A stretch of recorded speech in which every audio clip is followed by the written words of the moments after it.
आप देख रहे हैं ज़हूर नेटवर्क। रोज रोज नई वीडियो देखने के लिए हमारे चैनल को सब्सक्राइब करें, लाइक करें, दोस्तों में शेयर करें।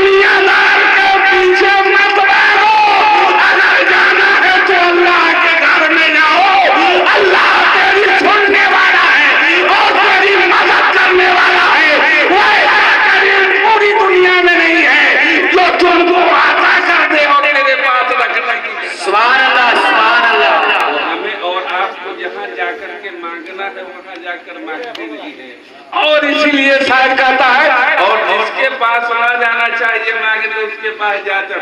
शायर कहता है, मांग लो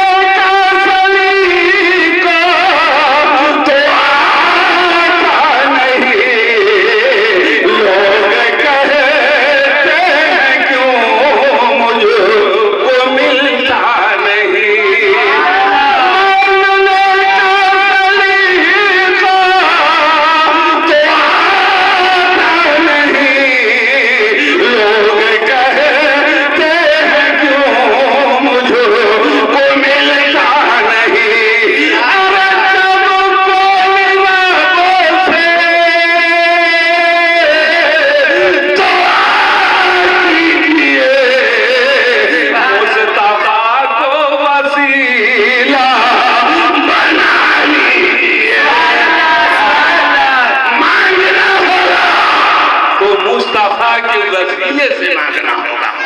क्या है? और आपके इलाका में बेघर वसीला वाले क्या है? उन लोगों से बचना भी जरूरी है, उन लोगों से दूर रहना भी जरूरी है। अगर हमको मिलेगा तो मुस्तफा की बदौलत मिलेगी। क्या है?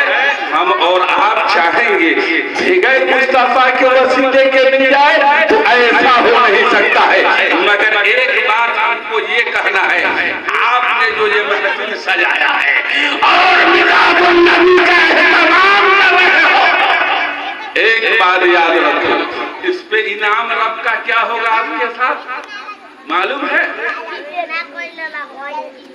आपने जो पैसा दिया है उसका सिला महफिल में मिलाद में रहे सुन रहे हो, होगा बदला।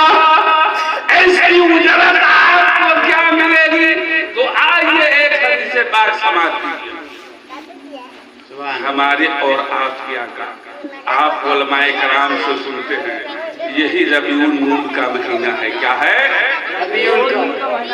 और इस महीने में मुस्तफा कब आ रहे हैं? 12 तारीख को। रबीउल नूर 12वीं तारीख सुबह शादी का सुहाना वक्त, जिस वक्त अरब में जनाब अरबी बोलते थे मगर हराम खाते थे। क्या? जैसे आज का मुसलमान क्या है? हलाल व हराम की तमीज नहीं है, झूठ बोल बोल करके जनाब हराम कर रहा है, हेरा फेरी कर करके हराम कर रहा है। याद रखो माहौल क्या था? बड़ा ही परागंदा था, बड़ा ही अंधेरा था। माँ बेटे को नहीं पहचानता, बाप बेटी को नहीं पहचानता। अरे वो कैसा भयानक दौड़ रहा होगा, कैसी भयानक घड़ी रही होगी, कैसा वो माहौल रहा होगा। बेबाओं का हाथ, बेसहारों का हाथ, लाचारों का हाथ, मजबूरों का हाथ, बेवाओं का हाथ, बदबख्तों का हाथ बारगाह खुदाबंदी में उठ रहा है। मौला भेज दे मुहसिने इंसानियत को, भेज दे रहमतुल लिल आलमीन को, जो पूरी दुनिया की सलाह करेगा और मुकम्मल रहमत बनकर तशरीफ दुनिया में लाए, जिनकी रहमत व अनवार से पूरी दुनिया फैल जाए। सुभान अल्लाह, सुभान अल्लाह। सबका हाथ बारगाह गिरदी में उठा कि मौला भेज दे रहमतुल लिल आलमीन को, भेज दे नबियों के नबी को, जो पूरी दुनिया का कायद बनकर, पूरी दुनिया का हाजी बनकर के ऐसे धरती पे तशरीफ लाए। तो अल्लाह तबारक व तआला ने देखा कि अब जुल्म हद से ज्यादा बढ़ गई है, हद से ज्यादा बढ़ गई है और जुल्मों पर बरकत का बाजार हर तरफ गर्म है। तो आप जानते हो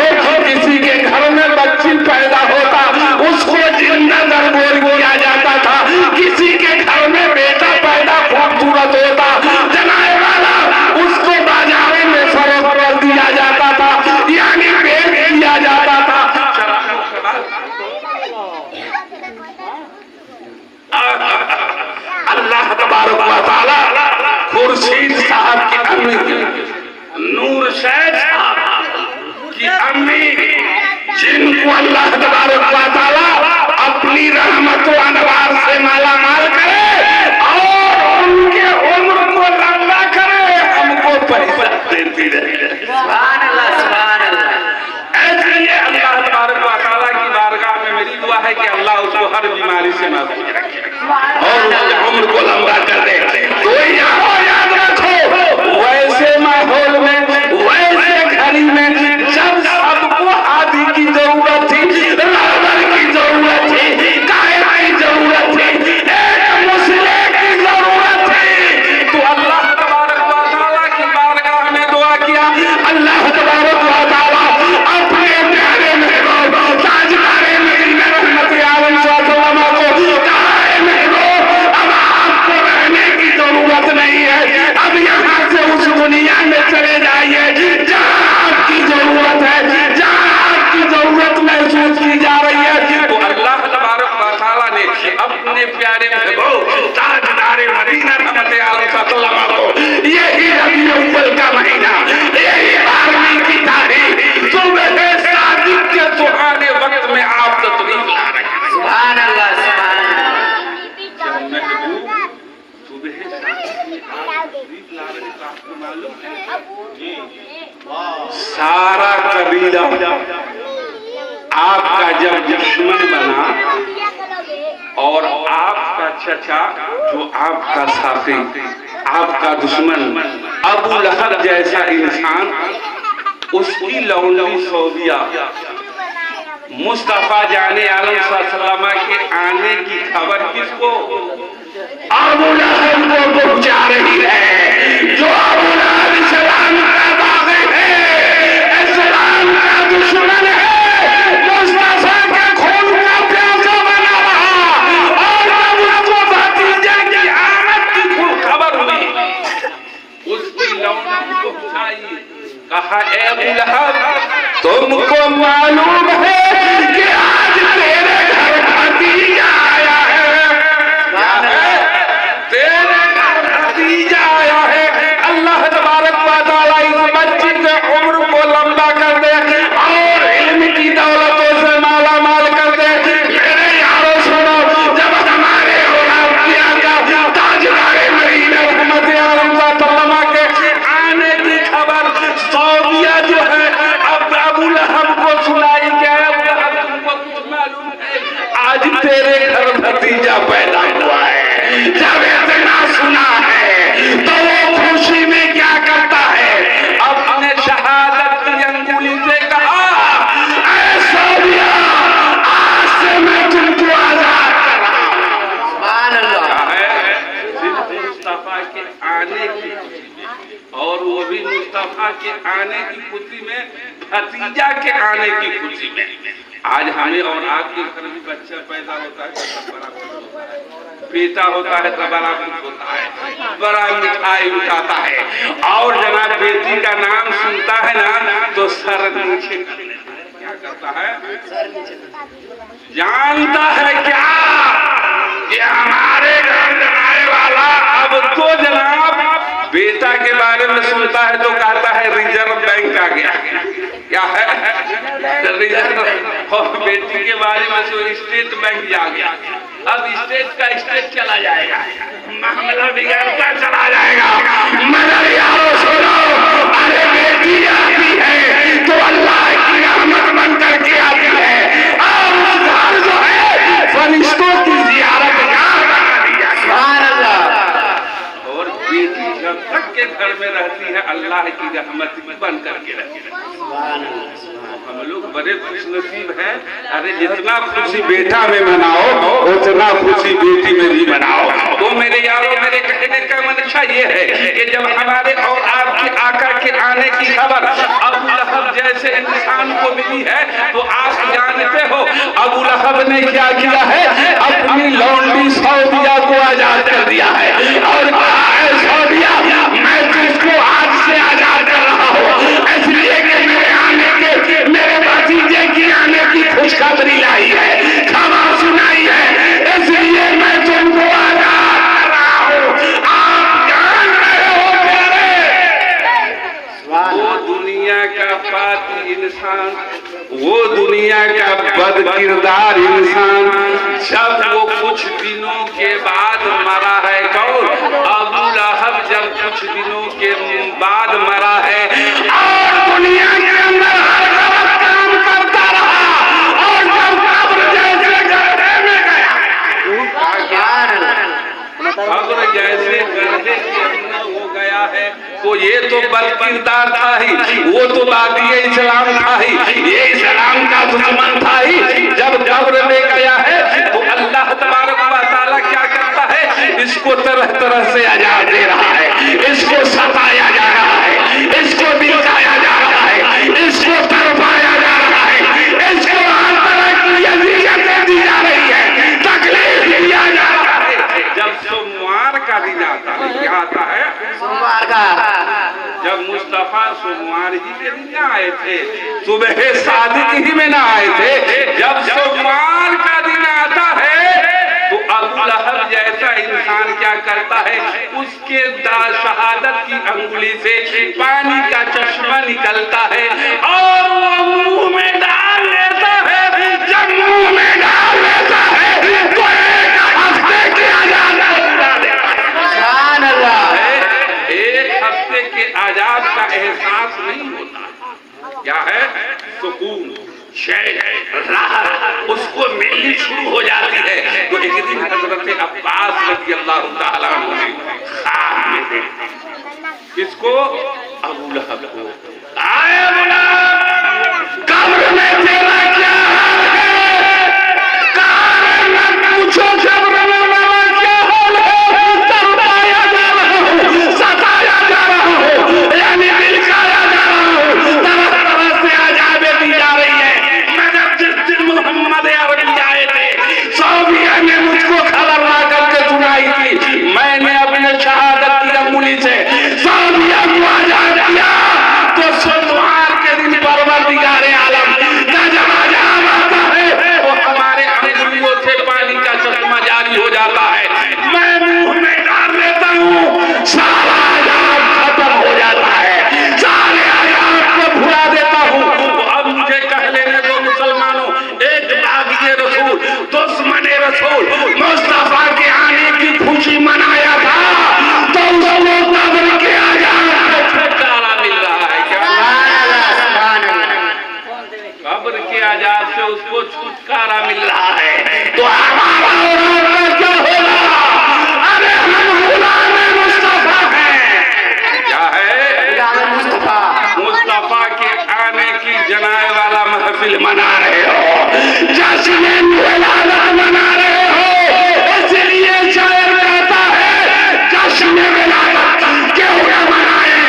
12 रबीउल अव्वल को अरे धूम मचा है, धूम मचाओ 12 रबीउल अव्वल। सुभान अल्लाह, सुभान अल्लाह। कहा जब एक दुश्मन रसूल को जब मुस्तफा के आने की खुशी में लौली को आजाद किया, तो वो आजाद कब्र से बच रहा है।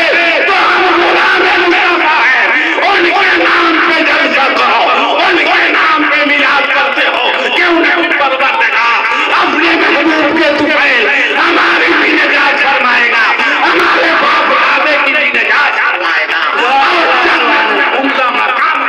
सुभान अल्लाह। क्यों नहीं जनाब? महफिले मिलाद ही का दिन होगा जब मैदान महशर कायम होगा और रब के हुजूर जब तुमको हाजिर किया जाएगा और अल्लाह पूछेगा, नमाज पढ़ के आए हो, रोजा रख के आए हो? हर ऐसा मुसलमान अब नहीं है जो नमाज भी पढ़ता हो, रोजा भी रखता हो, सुन्नत पे अमल भी करता हो। हमारे और आपके पास कोई ऐसा अमल नहीं है कि रब के हुजूर हाजिर होइएगा, मगर बंदा वहाँ भी बचने की कोशिश करेगा, वहाँ भी झूठ बोलेगा और मौला मैं नमाज पढ़ के आया हूँ, रब कहेगा तू झूठ नहीं बोलता है। मेरे यारों सुनो, तो मैं आपसे कहना चाहता हूँ, जब रब की बारगाह में जाओगे तो मौला मैं नमाज लेकर नहीं आया, रोजा रख करके नहीं आया, ज़कात दे करके नहीं आया, मगर तेरे महबूब महफिल मना कर आया हो। इसलिए आला हज़रत सरकार फरमाते हैं, असर तक डालेंगे पैदा मौला की हो, अरे मिस्र फारस तक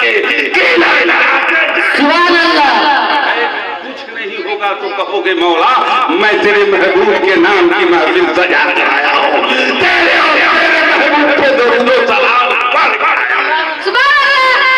अल्लाह तबारक व तआला की रहमतों करम का क्या कहना है जनाब वाला। वैसा करीम पूरी दुनिया में नहीं है जितना करीम हमारा और आपका रब है। क्या है? उतना करीम हम और आप पूरी दुनिया में न मिलेगा।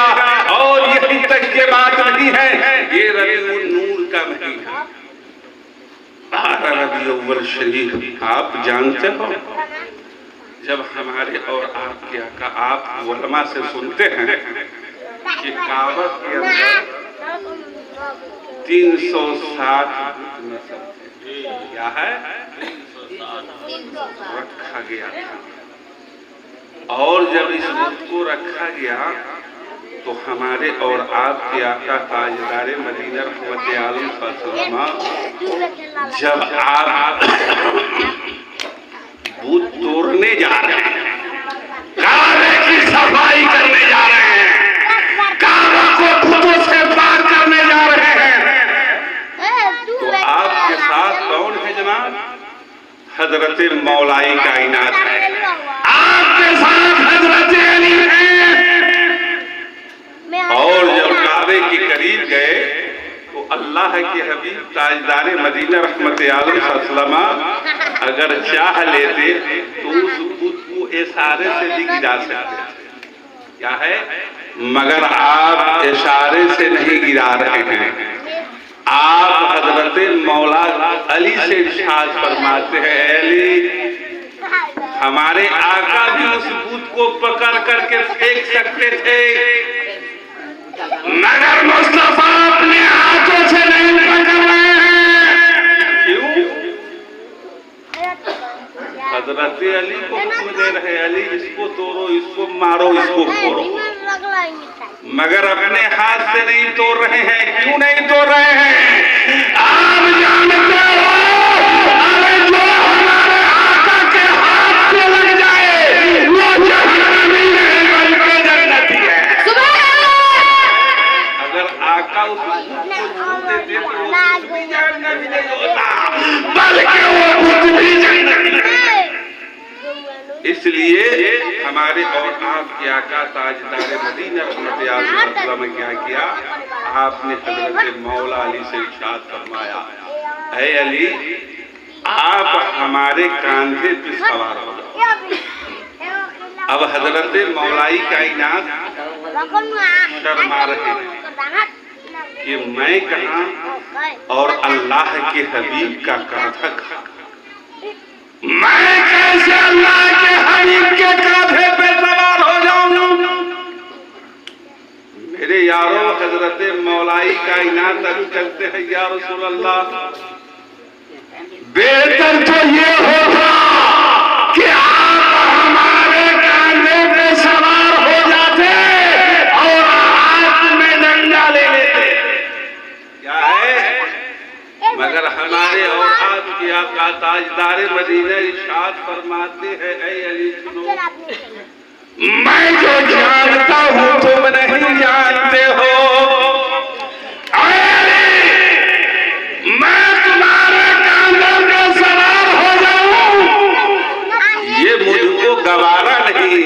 ऐ अली एक बात याद रखो, अरे पारे नबूवत का बोझ बर्दाश्त नहीं कर सकता।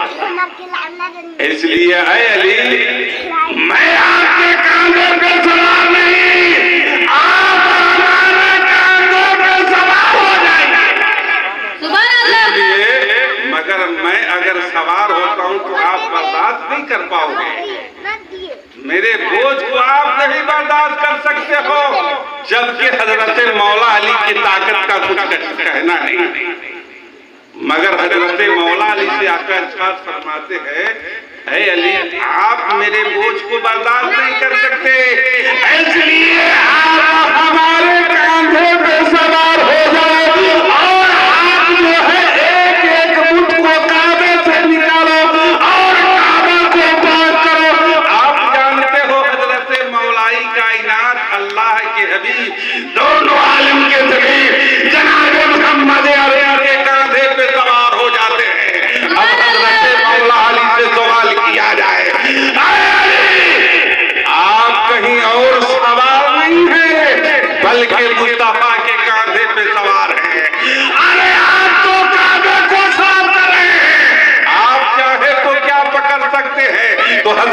मौला अली इरशाद फरमाते हैं कि मैं मुस्तफा के कांधे से चाहता तो अर्श आजम को पकड़ लेता।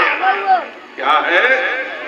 मुस्तफा के कांधे पे सवार होकर मैं अर्श आजम को पकड़ सकता था, मगर हमारे और आपके आका ताजदारे मदीना रहमतुल्लाह ने कहा ऐ अली ऐसा करो और यानी काबे से साफ करो और इसको यहाँ से बाहर कर दो, अलग कर दो। आप जानते हो हजरत मौलाई कायनात यानी चौथे रसूल पे खड़े होकर यानी काबे को पाक कर रहे हैं, काबे को साफ कर रहे हैं। मुस्तफा अपने हाथ को नहीं लगा रहे हैं, इसलिए मुस्तफा हाथ लगा देते वो खुद भी जन्नती हो जाता। इसलिए मौलाई कायनात सल्लल्लाहु अलैहि यानी हजरत मौलाई कायनात उस काबे को खुद से पाक कर रहे हैं और पाक जब कर देते हैं तो एक खुदाए वाहिद की परस्ती शुरू हो गई। तो मेरे कहने का मनसा ये है जनाब कि ये 12 रबीउल नूर की मजलिस जो हम मना रहे हो बड़े खुशनसीब है। क्या है? ये महफिल सबके बस की बात नहीं, और हम और आप मिलादुन इसलिए कहा गया है मुस्तफा आ गए, इनकलाब आ गया, कंकरों को भी तर्जे खिताब आ गया। ये मुस्तफा जाने आलम सल्लल्लाहु का देन है। और अल्लाह तबारक व तआला कुरान मुक़द्दसा में ऐलान करता है कद जाअकुम मिनल्लाहि नूर, बेशक अल्लाह की जानिब से आ गया नूर और रोशन किताब। नूर से मुराद जानते हो प्यारे हमारे और आपके आका है, किताब से मुराद अल्लाह के हबीब ताजदारे मदीना रहमत आलम सल्लल्लाहु है। किताब पढ़ने के लिए भी नूर की जरूरत है, अरे कुरान समझने के लिए अल्लाह के हबीब की जरूरत है। तो मेरे दोस्तों हम और आप अल्लाह के रसूल ताजदारे मदीना रहमत आलम